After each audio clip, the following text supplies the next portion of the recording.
Whenever someone asked me who is my favorite male character and who is my favorite misunderstood character, I never had an answer, but now I do. I seriously have an answer.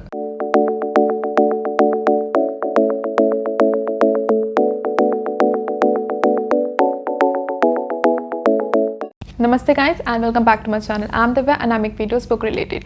So I have finally read this whole 3 books from Grisha trilogy, Shadow and Bone, Siege and Storm and Ruin and Rising, and I as I have said in my Shadow and Bone review video that I did not like it that much that I had hopes for, but now after reading this whole series I'm just loving it. I really love reading these 3 big chunks of books. Now I have already a video up for Shadow and Bone separately. You can check that out if you want a detailed review of just the first book of Grisha trilogy. I didn't want to do individual videos for other 2 books in the series because it would have taken so much time, and as you can all see that tomorrow is the day when the Netflix adaptation is coming.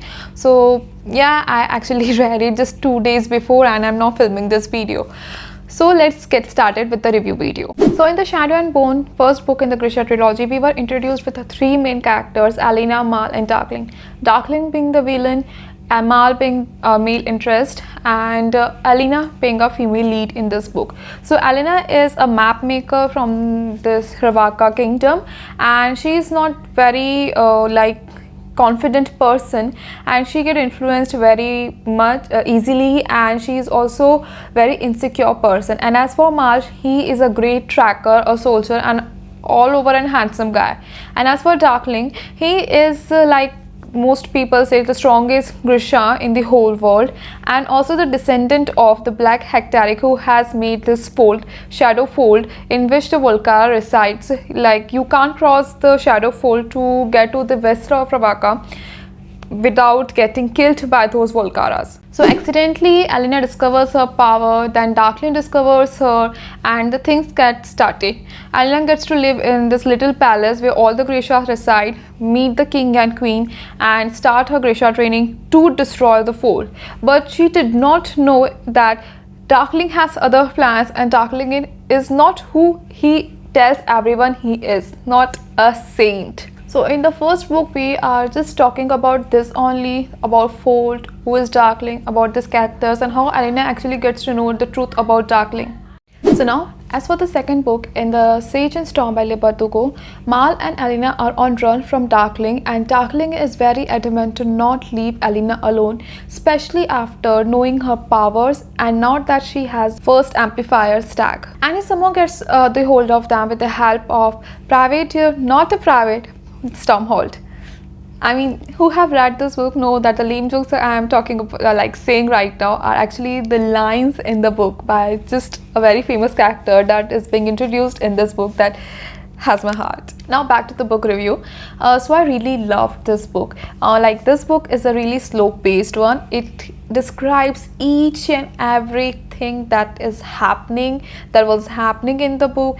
Each and every description is just beautifully described and written that I really loved. As you all know that I'm a really slow paced lover, and I really like when things go with a slow burn.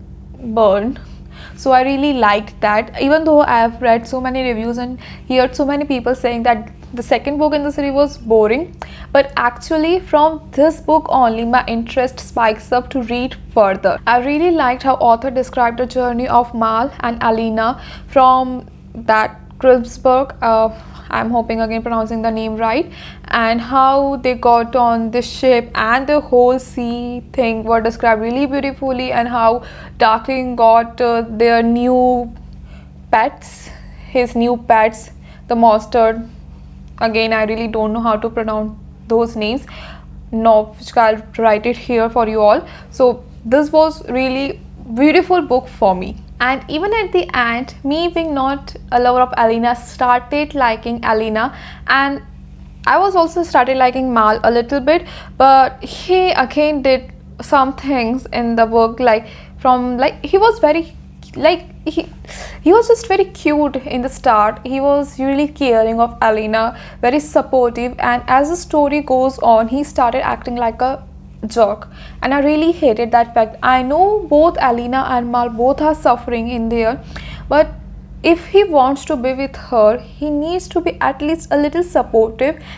And if you've read this book you will know that what he did at the end of the book was not exactly something that I would like for a guy to do to a girl in that condition right now. So as I've said, there was not much written in this book, the second book in the series, just the journey of their how Darkling gets hold of them, and how the story follows how she's back at again to Little Palace, and how then privateer who was Stormhold gets turned into this another character Nikolai, the Prince of Ravaka, and just things started to happen, and how a battle, a war finally started at the end of the book. The end of the book is something that you should not miss if you really want to continue the series. Now let's talk about the third and the final book in the series, Ruin and Rising, which I really liked again. So in this book, now that Alina has lost her power in the Sage and Storm, she gets to be a part of this cult. I really hated that whole 2 or 3 chapters and felt so much for her while she was in the care of Apparat. Apparat is a priest in this book who is making everyone believe that Alina is a saint, like a literal priestess, and someone everyone should bestow upon, so and like should prayer to, and like that, a perfect saint in his eyes and in everyone's eyes, and just get to hold influence her again, and through her he actually wants to rule people. So I really hated him so much in this book. Like at the start of the book in the Ruin and Rising, he does so many things to everyone in this book who are just the saviors from the Darkling. I really hated him. So there was this cult thing also in this book, Ruin and Rising, the start first chapters, which were really like not good. So she lost her powers, and she thought that like they were living underground. This whole temple they have made for the Alina was underground. So they were living underground because being underground, and she was actually very injured as she tried to kill Darkling with her own power and his power in the Sage and Storm's ending. So she was really injured also and couldn't even lift her fingers for months. And then Mal and others planned to rescue her and themselves also from that underground tunnel, and they got out. And then when she gets to like first ray of the sun or some sunlight, she finally gets her power back, and that scene was really like heartwarming for me. I really liked how it was described, that how she got her powers back and how she felt after receiving her powers back. Now there's so much written about Darkling in this book. Like the whole book for me focuses on this 2 main character, our hero Alina and our villain Darkling. And Darkling's story is really sad, so sad, depressing, that I really urge you all to read that. Darkling is my favorite character in this book, and of course Nikolai, but I literally cried at the ending of this book. He was just a sweetheart, a misunderstood character, I would say. Like he had so much potential, and he was just like tired of living in eternity and in, I don't know, but his story is really beautiful.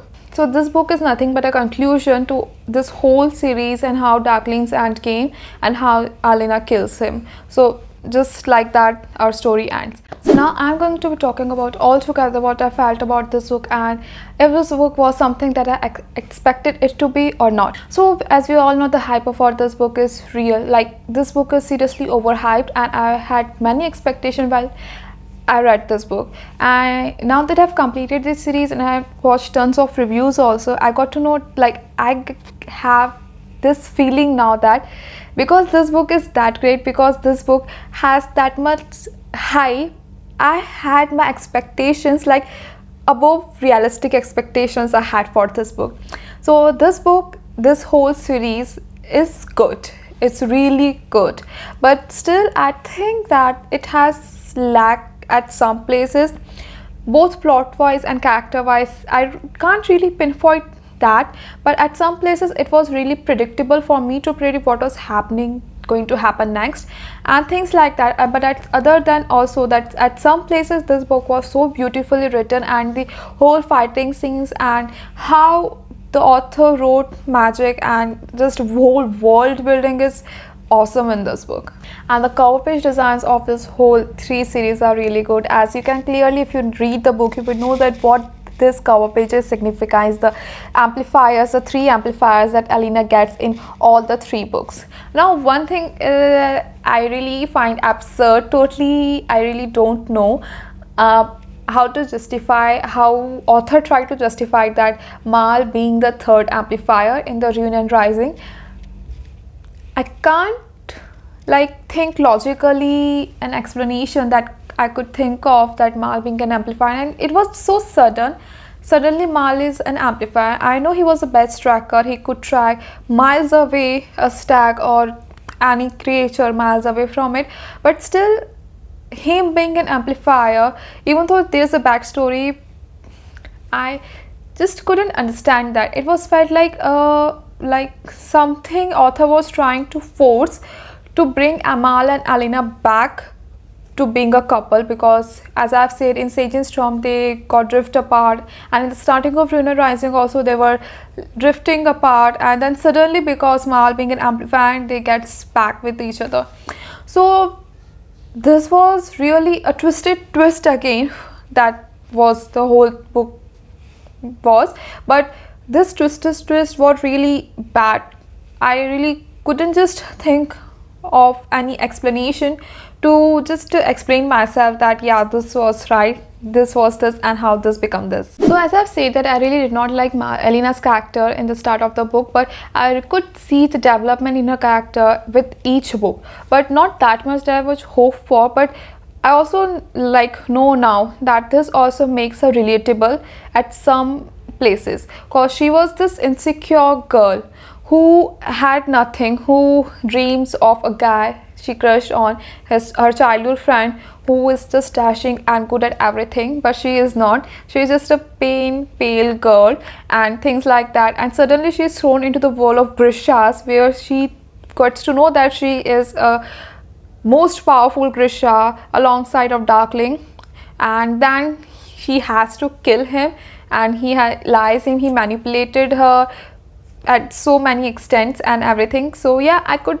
relate with her character as the story goes on. And as for Mal, I still don't really like his character that much. If I would have loved his character, if he would have just a childhood friend to Alina, not a lover.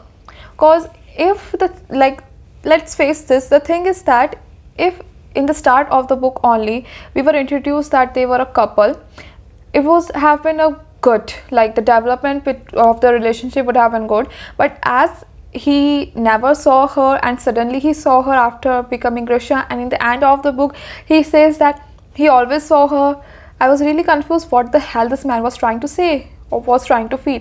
And that stupidity that he had did on the back for the tattoo, I am become Blade, I mean, wow, I really don't know what was that. But yeah, Mal's character was not like the terriblest character, but yeah, I will say that he was not my character. No.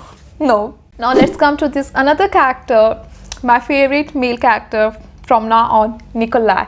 Nikolai is the second prince of Ravaka Kingdom. He is kind of a bastard prince there, but his sense of humor is hilarious. Another thing is that the dialogues in this whole book, the humor in this book is so good. I mean, for me, he navigated the whole story of the second book, Sage and Storm. He was the main character, and I really felt when he got to change into this monster in the third book, Reunion Rising, but then he got back. He's a sweetheart yet again, but a hilarious one. His character is really witty, quirky. He knows what to say at the time, and he knows how to be a mysterious one. I was loving him from the very start of the book when he was started, he was introduced as Stormhold. I had kind of hunches that he is going to be a main character, but then suddenly he becomes Prince of Ravaka in the end of the book. So this was something. And the dialogues, that the first dialogue that killed me at the spot was, my mother is an oyster and I am the pearl. Like, seriously, how can she think of this dialogue? And there's so many dialogues in this book said by him were just like a meme worthy. So now let's come to my favorite character in this book, that is Darkling. So I had fallen in love with the Darkling from the first book only, and you all know why. He is mysterious, he is dark, and he is Ban Barnes. Things done, things being said. So as I said in the review video of my Shadow and Bone, I literally imagined Ban Barnes while I was reading Darkling, and also the audiobook is in his voice, so I could literally just picture him walking in the black kafta and just doing like, fine, make me a villain kind of thing. And just still Darkling's actor is so good, so beautifully written and so mysterious. Like, I know what he did was wrong and whatever he did was wrong, but the love he had, the earning of love, like the loneliness he wanted to end, the everything that he felt, I felt that. I literally felt when he took eyes off Bhagra, his mother, and when Bhagra tried to sacrifice herself, he literally strode off to stop her. Instead of going to fight Alina and bring her with him, he literally went to her, stopping everything, and just like, he was so, he won't show he's kind of guy who won't show what's in his heart, in his mind, on his face, but inside he's dying. He was literally dying, and he, at some places I thought that actually he wanted to die. And the way he was ended, the way Alina killed him, I was literally getting emotional and having tears in my eyes while reading it. And when he said that, when Alina was crying over his body, when he was lying down with blood coming from his chest, and when she was crying, he was happy that finally at least someone to mourn me. I literally felt that line so much, and I was so I can't describe how I felt at that time. I was literally just, Darkling has my heart, Ban Barnes has my heart, so he is the best character for me in this whole book, even more than Alina. So now in this book there are many other side characters also, but the main side characters were Tolia, Tamar, Ganya, David, Nadia, Zoya, and Sergei, Harshaw, and Onkat. I hope I'm pronouncing the name right. So these were all the side characters, and they killed Harshaw at the end of the book, and I was literally loving Harshaw and Zoya's characters so much. Zoya's character is so witty, and I got to know that we will see more of her in King of Scars series duology. So I'm really looking forward to read that book now. So these were all my thoughts on this series, Grisha Trilogy by Leigh Bardugo. Now comes the main question: if I'm going to recommend you to read this book or not, this series or not. So as you all know, if you are in India, this book individually or in the box set is expensive, and I won't recommend you to read it as an ebook, because this book is not a very short book. But and also the thing is that the Shadow and Bone was not something that I liked, but I have bought the whole box set together, so I was going to read it further. So if you can handle that, if you can handle one book delay, if you can handle one book being just like starting, like literally the slow starting, and just you are just thrown into the world and things are starting happening, if you can handle that, and then only read this series, because I really don't want you to waste your time or money on buying this whole set and then not liking it. So I would highly suggest you to go through other reviews also, because Shadow and Bone was not for me, but as I have bought the whole box set, I read The Sage and Storm, I loved it, and I read Ruin and Rising and I liked it. So here's my radar kind of thing, not like loved, liked. So you can see that now. So I would highly suggest you to go through the books or even samples before just going into this world. And I really don't think that you need to read the books before if you are not like into the books to watch the Netflix adaptation, you can just watch they're all over the YouTube now, the Grishaverse explained kind of videos. You can just watch them, know about them. But as every reader would tell you that books are always the best than the movie adaptation, because they won't show the exact all the things that happens in a book. So if you want, you can read this book. It's an okay series, not that if you are going into it just like I had gone into it with so many expectations of mine because of it being overhyped, you might be regret your decision. So I would highly suggest, if you're going into this Grisha trilogy, please don't go because of the hype. Go into it only because you want it, then only you can enjoy it. So I hope you liked this video. Do comment in the comment section if you have read this trilogy, what are your thoughts on this trilogy, and how excited are you for this Netflix adaptations. And also don't forget to hit the like button and subscribe to my channel. So goodbye till the next video.